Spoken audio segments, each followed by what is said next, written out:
So before we get started, check out the following links in the description box below as highlighted in the image shown. So you'll be able to get our past papers, our link to our official website, link to accreditations, our link to donation page, and contact details in the description. So once you'll be watching a certain video of any lesson or of any past paper, you'll be able to get all these links, and you can be able to get to download past papers, to reach to our official website. You'll be able to see links to our accreditations so that you can see which authorities have accredited us. You'll be able to reach to our donation page as well as our contact details. Hello and welcome. We're going to do a past paper today, ATD Level 3, Principles of Economics, April 2024.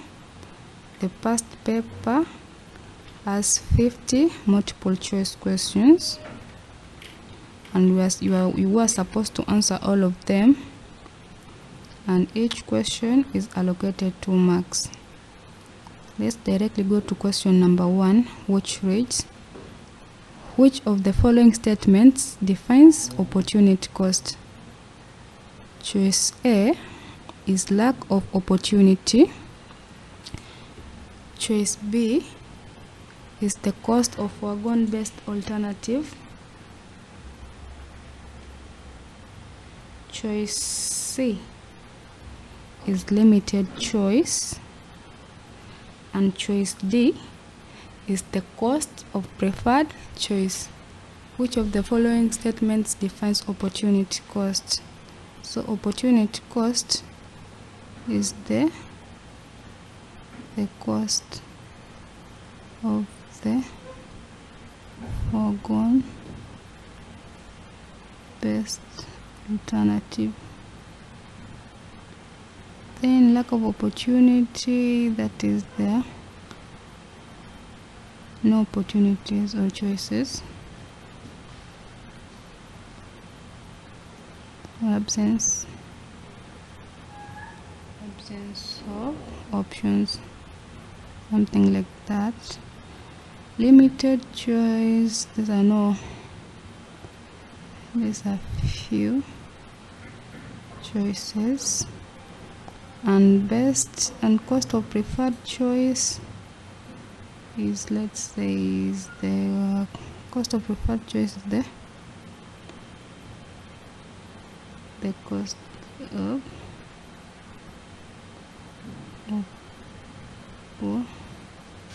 opportunity cost. So our answer, or the best answer that describes or defines opportunity cost, is B, the cost of foregone best alternative. This is what defines opportunity cost.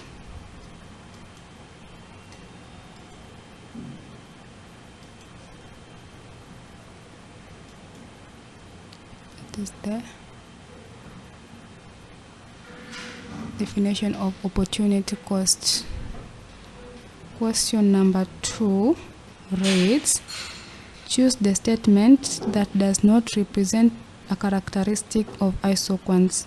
Choice A is isoquants are positively sloped. Choice B, they are non-intersecting. Choice 3, the higher the isoquant, the higher the output. Choice D, do not touch any of the axes. So choice A, the isoquants are positively sloped. This is wrong because isoquants are negatively sloped.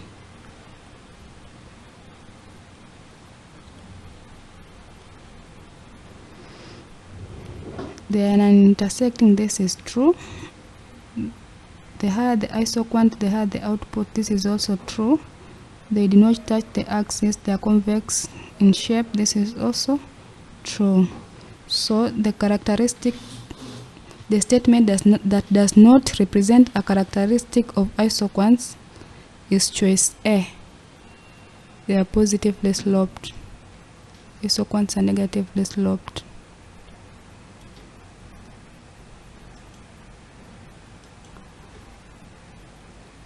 Let's move to question number 3, which reads, which of the following statement is not a solution to inflation? Which of the following statement is not a solution to inflation? So we have got 3 policies to solution as a solution to inflation. There's the monetary, there's the fiscal policy, and the supply side policy. So choice A is increase in taxes. Choice B is increase in production. Choice C is reduced imports, and choice D is increased wages. Which one of the following statements is not a solution to inflation? Increased taxes, that's a fiscal policy solution. It's a fiscal policy solution.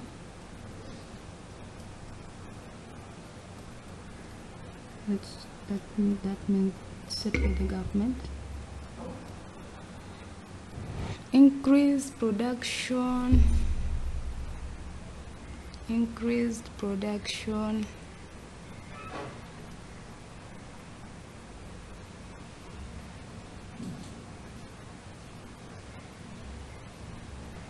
Increased production is a supply side policy. The supply side.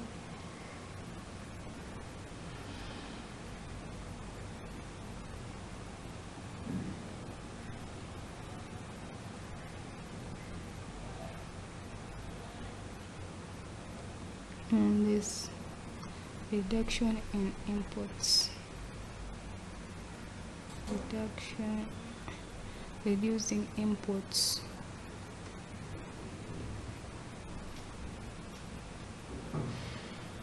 Reducing imports.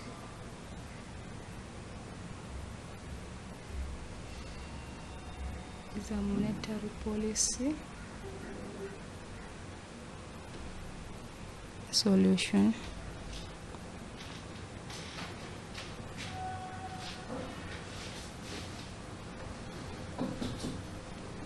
What remains is the increase in wages.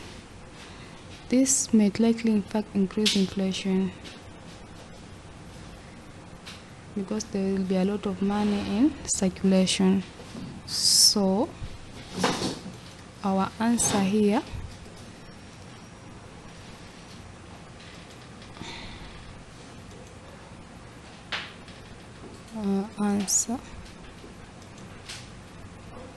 is the increase in wages. Increase in wages may likely increase inflation, so it's not a solution. It could even be problematic. Question number 4, it states, identify the factors that may cause a movement along a demand curve.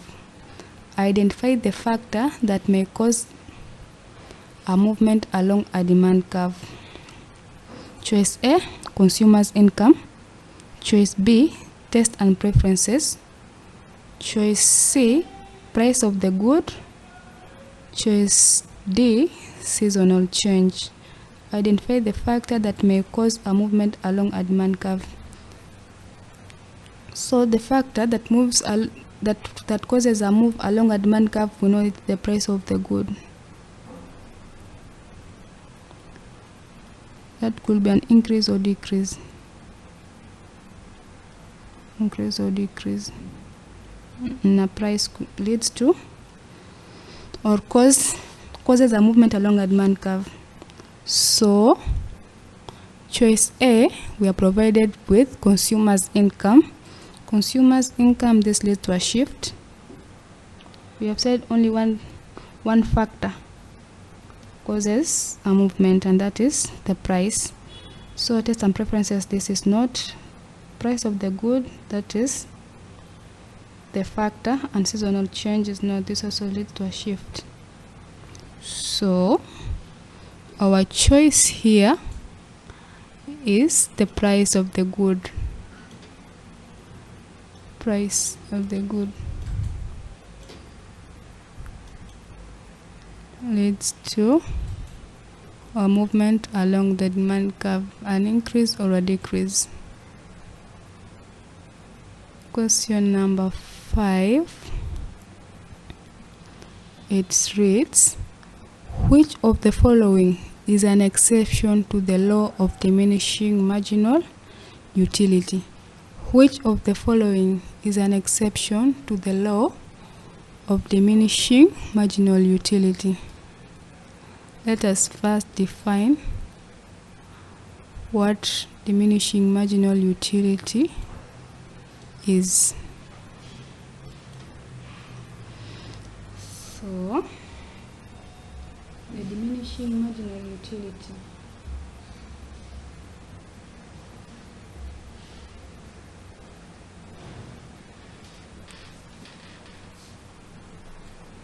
it's a law that states that as a person consumes more and more units of a good, the additional satisfaction gained from consuming each additional unit typically decreases. So as you consume, the more you consume, your satisfaction decreases. That is what marginal utility is. So substitute goods, is that an exception? No. Complementary goods? No. Liquor or inferior goods?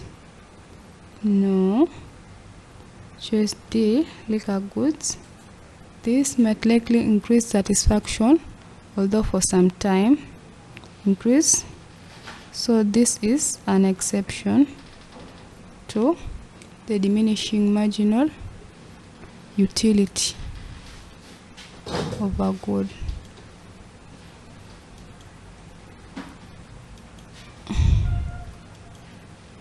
Our answer here is D. You are most likely going to increase your satisfaction for a little while, though, with liquor goods. Okay, we are now moving to question number 6, which reads, which of the following is not a method for measuring a country's national income?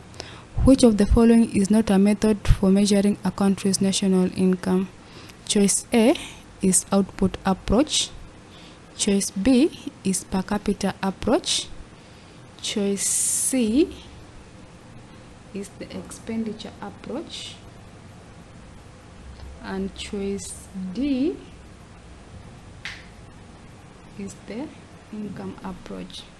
So, the actual methods of measuring a country's national income is the output approach, the expenditure approach, and the income approach. The per capita income here, it refers to dividing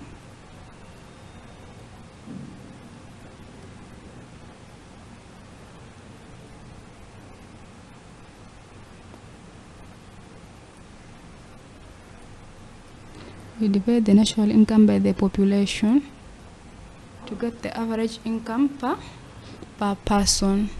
So per capita income is not a method of measuring a country's national income. This is our answer. Per capita approach is not a method of measuring a country's national income. We move to question number 7. It reads, identify An advantage of adopting protectionism policy in a country.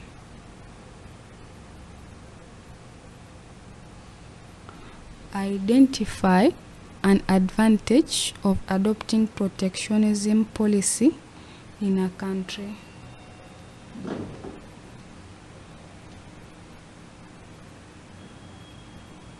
So, choice A is improved balance of payment. Choice B is wide variety of goods available in a country. Choice C is high quality goods in a country. And choice D, provided by the examiner, is access to modern technology. Identify an advantage of adopting protectionism policy in a country. So, I'm going to read you through. Adopting protectionism policies such as tariffs and quotas can help reduce imports and encourage domestic production. That is what adopting protectionism means. You're going to protect your country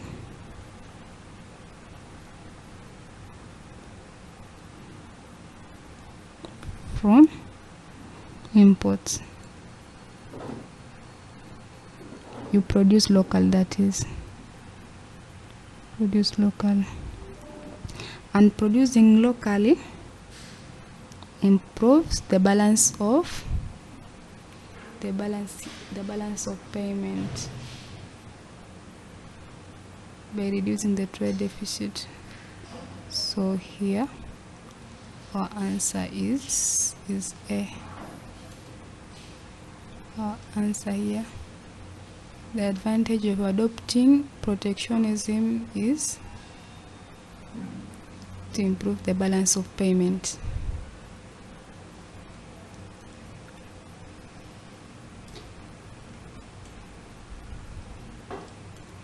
Wide variety of goods available in a country, that doesn't necessarily require adopting protectionism. High quality goods produced in a country, you can do that without protectionism. And access to modern technology, you can access modern technology without adopting protectionism. Now let's move to question number 8, which reads, which of the following is a motive for liquidity preference? We know the liquidity preference has 3 motives, that is the transactionary motive, then there's the speculative motive, that's motive number 2, the speculative motive, and another, the speculative motive,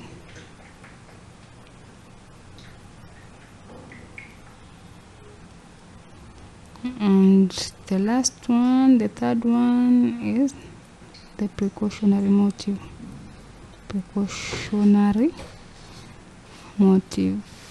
And the liquidity preference is basically the desire to hold money. So among the ones that have been given the choices, there's the exchange motive, that is A. B is the saving motive, C is the speculative motive, and D is the expansionary motive. Of the 3, the speculative motive, the one that we have been offered here in the choices. So our answer in this question is choice C. The speculative motive is a motive for liquidity preference. Let's move on to number 9. It reads, which of the following is a characteristic of a developing country? Characteristic of a developing country. The country is still developing. So favorable terms of trade, no, this is for developed countries.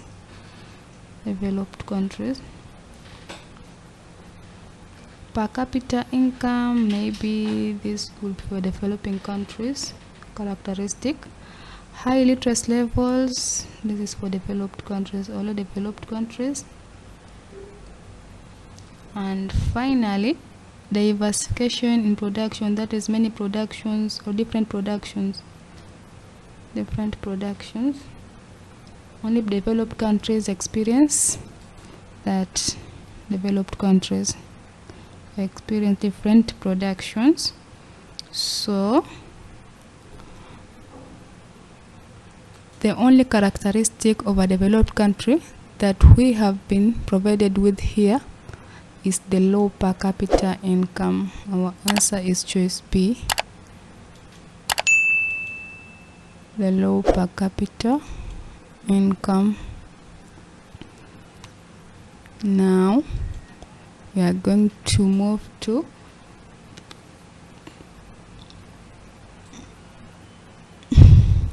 question number 10. It reads, the exception to the law of supply is applied in which of the following cases?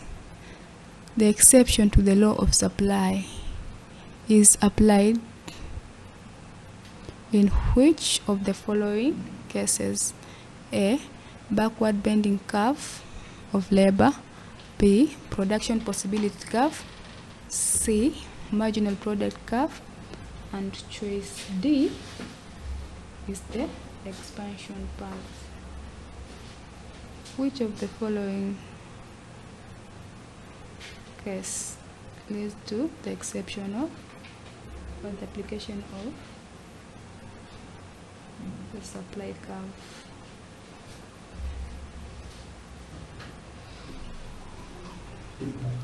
So what does the law of supply state? The law of supply states that as the price of goods increases, the quantity also increases. As the price of goods increases, the supply also increases.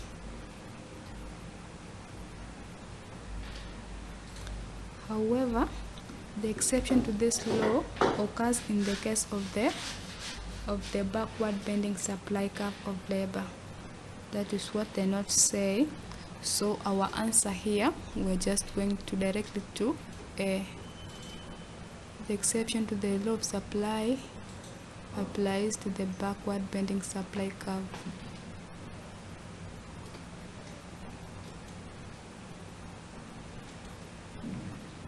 And how is that? This curve suggests that at higher wage rates, individuals may choose to work less due to factors such as income effect, substitution effect, and leisure preferences, leading to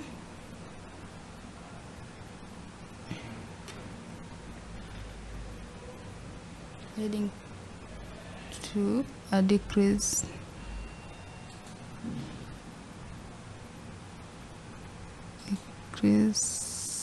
in supply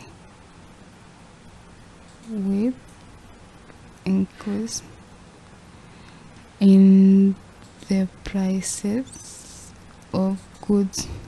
It basically goes against the principle of supply. That is what it basically means. That with that, I'm going to leave you for now. Let's meet in our next lesson. That will be from question 11. Thank you and see you later. So if you like this video, you can always enroll with us. You'll be able to access more of these revision sessions. And also you'll be able to find well done lectures or pre-recorded videos for all the KASNEB courses as well as CHRP. And in case of anything, you can always reach us out. We have our contact details on the screen. Feel free to call, feel free to WhatsApp anytime. So thank you, and let's meet in our next session.